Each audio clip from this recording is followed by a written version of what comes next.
더운 여름, 시원한 호수 같은 예수 그리스도를 바라보며 견뎌봅시다. 오늘의 말씀, 누가복음 10장 38절부터 42절 말씀입니다. 그들이 길 갈 때에 예수께서 한 마을에 들어가시매 마르다라 이름하는 한 여자가 자기 집으로 영접하더라. 그에게 마리아라 하는 동생이 있어 주의 발치에 앉아 그의 말씀을 듣더니 마르다는 준비하는 일이 많아 마음이 분주한지라 예수께 나아가 이르되 주여 내 동생이 나 혼자 일하게 두는 것을 생각하지 아니하시나이까. 그를 명하사 나를 도와주라 하소서. 주께서 대답하여 이르시되 마르다야 마르다야 내가 많은 일로 염려하고 근심하나 몇 가지만 하든지 혹은 한 가지만이라도 족하니라. 마리아는 이 좋은 편을 택하였으니 빼앗기지 아니하리라 하시니라. 아멘. 오늘은 좋은 편을 택하는 믿음이라는 말씀으로 은혜 받도록 하겠습니다. 오늘은 좋은 편을 택하는 믿음이라는 제목으로 말씀을 전하겠습니다. 오늘 본문에는 철부지 동생 때문에 짜증이 난 언니의 모습이 나옵니다. 본문을 보셨다시피 분명히 언니 마르다가 예수님을 초대하거든요. 초대했으면 뭐를 해야 되죠? 당연히 대접을 해야 되겠죠. 그 당시에 요즘처럼 배달 음식을 주문하든지 아니면 냉장고에서 냉동 음식을 바로 데펴서 대접하든지 그럴 수 없는 상황에서 얼마나 바빴겠습니까? 남자분들은 잘 몰라도 여자분들은 잘 이해하시리라 생각이 됩니다. 더군다나 예수님 혼자 오신 게 아니라 예수님의 제자들까지 남정네들이 우르르 왕창 들어온 거죠. 이 마르다 입장에선 예수님께 최고의 진수성찬을 대접하고 싶었을 텐데 얼마나 마음이 바빴겠습니까? 이런 상황에서 눈치 없는 동생 마리아가 마음 급한 언니를 도와줄 생각은 하지 않고 예수님 앞에 딱 자리 잡고 앉아서 예수님 말씀에 아멘 아멘 은혜만 받아먹고 자빠져 있는 거잖아요. 눈치도 없어 일도 못해. 주변에 이런 사람들이 있으면 참 피곤해지죠. 그렇다고 한참 그 담소 나누고 있는 자리를 비집고 들어가서 예수님 말씀을 멈추게 하고 예수님 앞에 딱 붙어있는 동생을 불러내기도 어렵고 정말 짜증이 났을 거예요.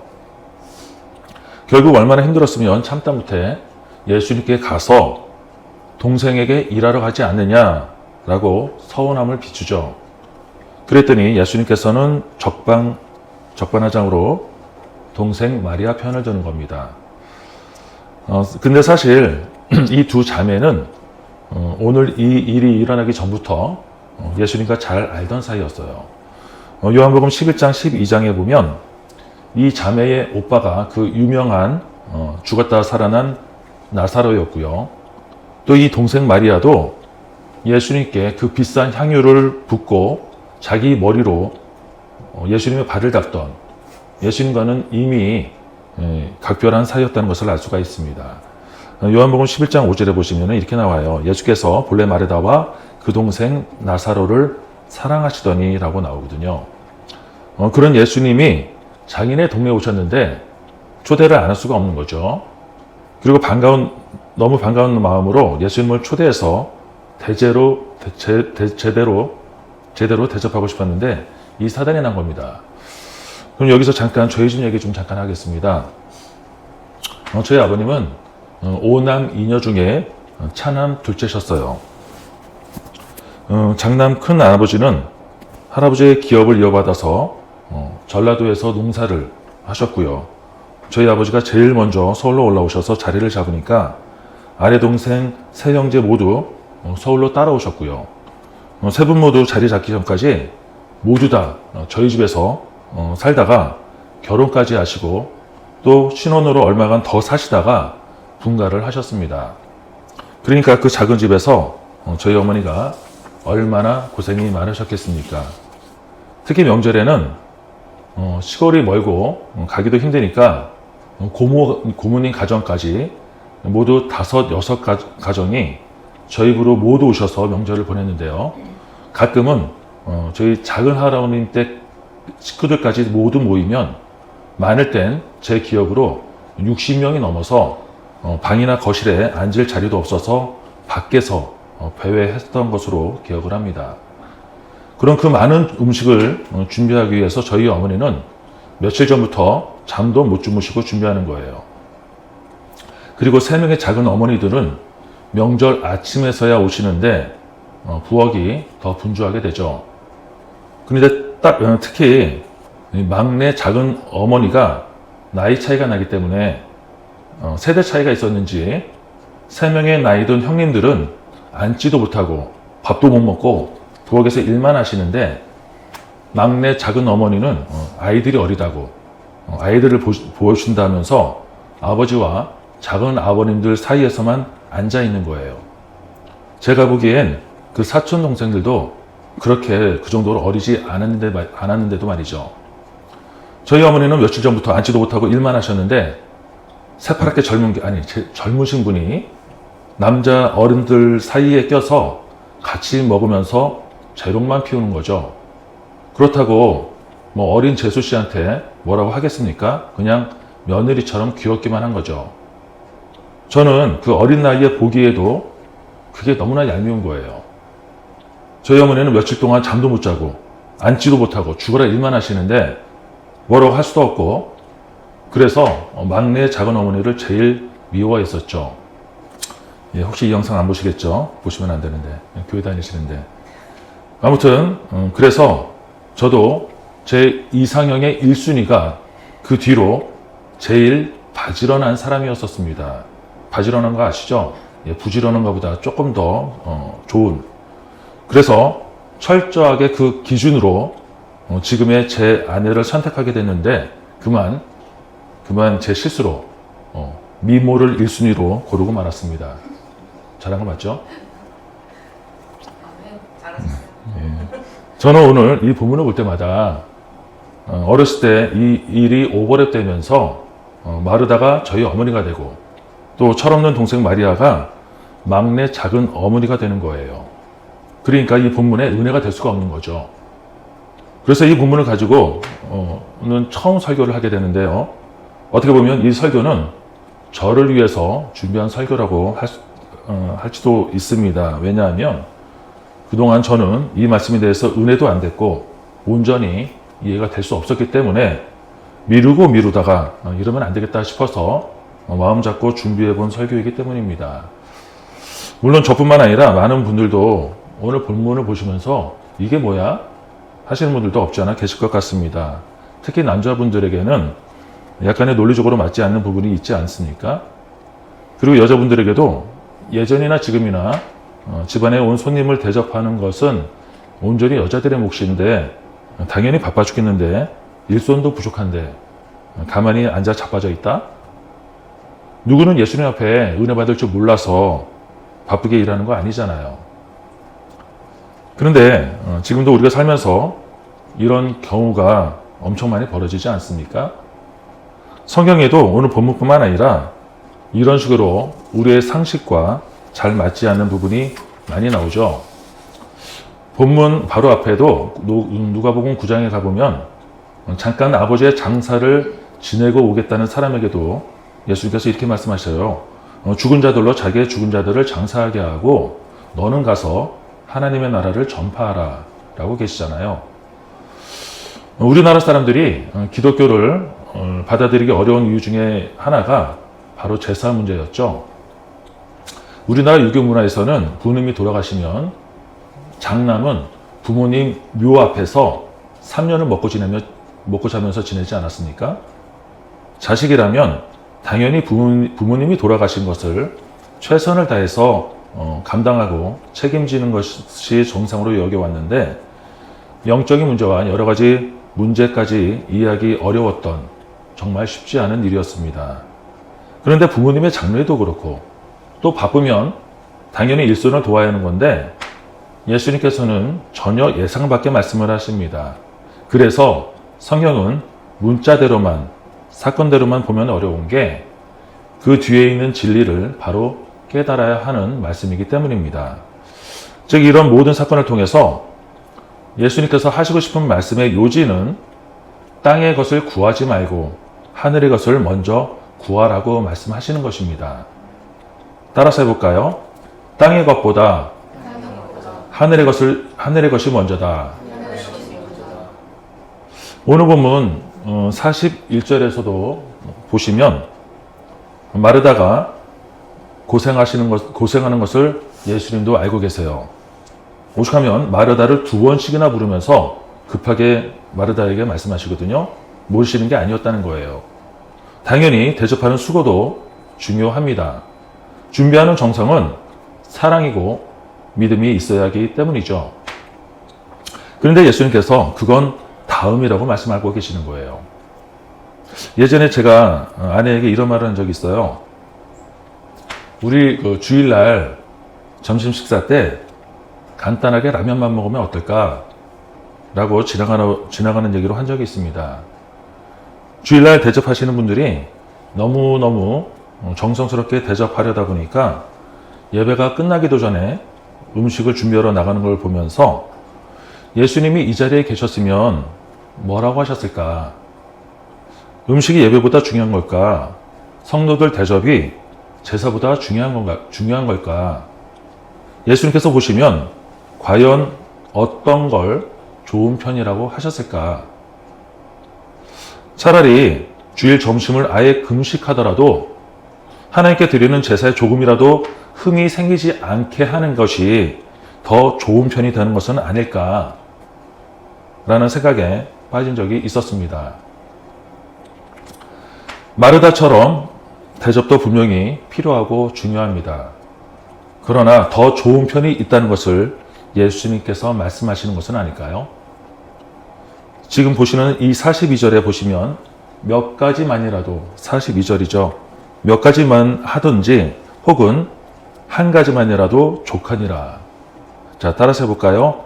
몇 가지만 하든지 혹은 한 가지만이라도 족하니라. 조금만 한 가지라도 괜찮으니까 예수님이 먼저라는 거잖아요. 우리 예배도 모두 함께하고 5분 늦게 나가서 5분, 10분 늦게 먹게 된다면 물론 대접하는 사람 입장에서는 마음이 조급하겠지만 늦는다고 짜증내면서 이해 못할 사람도 없겠죠. 그런데 그 다음 문제는 5분, 10분이 늦어지면 오후 예배를 준비하는 청년들에게 부담이 될 것이고 또 그래서 오후 예배를 늦추자니 또 광야 예배가 문제가 될 것이고요. 참 진퇴양난이더라고요. 그런 고민 가운데 이런 말씀을 주시네요. 한 가지만이라도 족하니라. 어떤 것이 좋은 편을 택하는 것인가? 우리가 좋아하는 것을 선택하실 것인가? 아니면 하나님께 좋은 것을 선택할 것인가? 예수님이시라면 단호하게 말씀하셨을 것 같아요. 이보다도 더한 것도 단호하셨잖아요. 우리 청년들도 우리 모두가 예수님의 뜻대로 좋은 것을 선택할 수 있기를 축복합니다. 그러니까 우리에게는 늘 언제나 항상 무엇이 우선이 되어야 하는가? 하나님 앞에 이 명제를 가지고 늘 살아가야 할 줄 믿습니다. 우리 성경책 제일 앞에 나오는 게 주기도문이죠. 이 세상에서 제일 완벽한 최고의 기도문입니다. 예수께서 우리에게 직접 이렇게 기도하라고 친히 가르쳐 주신 주기도문에 보면 무엇이 우선이 되어야 하는지 확실하게 보여주고 계십니다. 주기도문에 뭐부터 시작하죠? 하늘에 계신 우리 아버지. 당연히 제일 먼저 누구에게 하는 기도인지 기도의 대상을 먼저 부르면서 시작을 합니다. 그리고 그 다음에 제일 먼저 나오는 순서가 아버지의 이름을 거룩하게, 그 다음은 아버지의 나라가 오게, 그 다음은 아버지의 뜻이 이루어지게, 이렇게 기도합니다. 아버지의 이름을, 아버지의 나라를, 아버지의 뜻을 먼저 구하는 것으로 시작한다는 거예요. 그러니까 제일 먼저 구해야 하는 것이 하늘의 것을 먼저 구해야 한다는 것입니다. 그럼 세상의 것은 중요하지 않은 거냐? 어떻게 우리의 일용할 양식이 중요하지 않을 수가 있어요? 우리의 죄를 용서받는 것이 어떻게 중요하지 않을 수가 있습니까? 우리가 시험에 빠지지 않는 것이 중요하지 않으면 우리 모두 다 지옥에 가게 생겼는데요. 그럼에도 불구하고 이 모든 게 아무리 중요하다고 해도 먼저 할 게 있다는 거예요. 세상의 것이 아무리 중요해도 하늘의 것, 그 다음이라는 것입니다.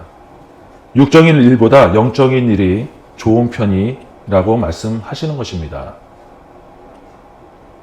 이 중요한 비밀의 주기도문 말씀이 어디 나오는지 아십니까? 바로 오늘 본문 다음 11장에서 이 주기도문으로 우리에게 가르쳐주고 계시거든요. 그러니까 오늘 본문 바로 앞에 9장에서 아버지의 장사를 지내겠다는 사람에게 예수님께서 죽은 자들로 자기의 죽은 자들을 장사하게 하고 너는 가서 하나님 나라를 전파하라. 이 말씀에 이어서 오늘 본문의 좋은 편으로 한 가지만을 택하라는 말씀까지, 그리고 바로 이어서 주기도문으로 그 이유를 충분히 뒷받침해주고 있다고 봐도 크게 무리가 없을 것입니다. 헷갈리지 말라는 거예요. 뭐가 먼저냐? 뭐가 좋은 편이냐? 좋은 편이 어떤 것이냐? 다만 우리가 조심할 것은 우리에게 좋은 것이 아니라 하나님께 좋은 것이 뭐냐라는 것이 핵심이라는 것입니다. 그럼 우리에게는 안 좋더라도 하나님께만 좋으면 되는 것이냐가 아니라 우리가 하나님께 좋은 것을 택하면 결국 당연히 우리에게도 좋은 축복의 선택이 된다는 것을 기억하시기를 축원합니다. 말씀을 정리할게요. 오늘 본문 42절에 예수님께서 마리아에게 좋은 편을 택했다라고 변호해 주십니다. 이 좋은 편을 택한다라는 말은 우리에게 그저 그다지 익숙하지 않은 낯선 표현입니다. 근데 재미있는 건 이게 처음이 아니라 이미 예수님께서 마리아에게 두 번째로 변호해 주신 표현이거든요. 세상 사람들 시점에서 볼 때 마리아가 예수님 발에 비싼 향유를 붓는 정신 나간 짓을 했을 때 사람들이 마리아를 비난하면서 난리를 치죠. 그때도 예수님께서 똑같이 이 표현으로 마리아를 변호해 주시거든요. 자, 마가복음 14장 6절을 같이 볼까요? 시작. 예수께서 이르시되 가만두라. 너희가 어찌하여 그를 괴롭게 하느냐?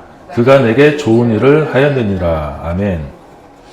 영어 성경에서는 이 좋은 일, 이 부분을 뭐라고 하냐면 beautiful thing이라고 합니다.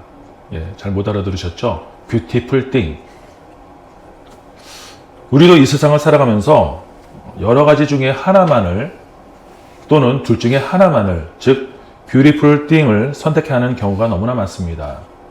그래서 많은 사람들이 조금이라도 더 옳은, 조금이라도 더 좋은 것을 판단하고 결정하는 지혜를 얻기 위해서 그 힘들다는 비싼 공부를 하는 것이고요. 땀 흘리면서 힘든 훈련을 하는 것이겠죠. 그래서 성공한 사람들의 특징은 수많은 갈림길에서 어떤 좋은 것을 선택했느냐로 차이가 벌어지게 되는 것을 알 수가 있습니다. 그럼 예수님께서 말씀하신 좋은 편이라는 것이 그냥 like 정도일까요?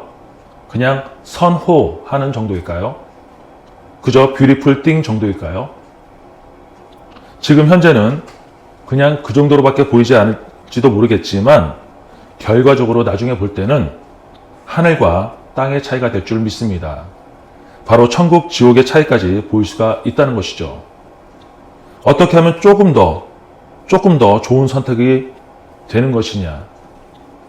우리는 이걸 지혜라고 합니다. 즉 믿음의 지혜로 믿음을 구하는 사람만이 천국을 기대할 수 있다는 것입니다.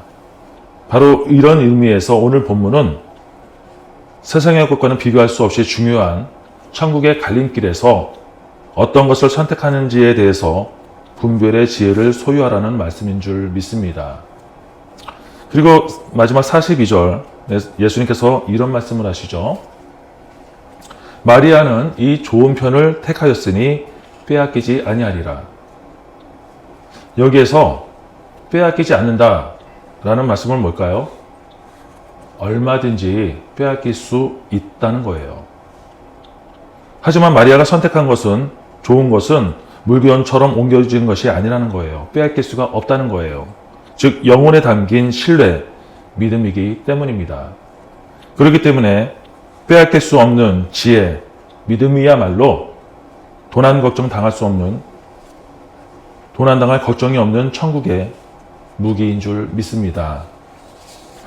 말씀을 듣는 것이 중요하냐, 주님을 대접하는 것이 중요하냐, 이런 단순히 2차원적인 시점에서만 볼 게 아니라 그 뒤에 숨겨진 땅에 보이는 것이냐, 보이지 않는 하늘의 것이냐를 조금이라도 더 좋은 편을 지혜롭게 선택해서 저 천국을 향해 한 걸음 성큼 다가서시는 저와 여러분들이 되시기를 주님의 이름으로 축원합니다. 기도하겠습니다.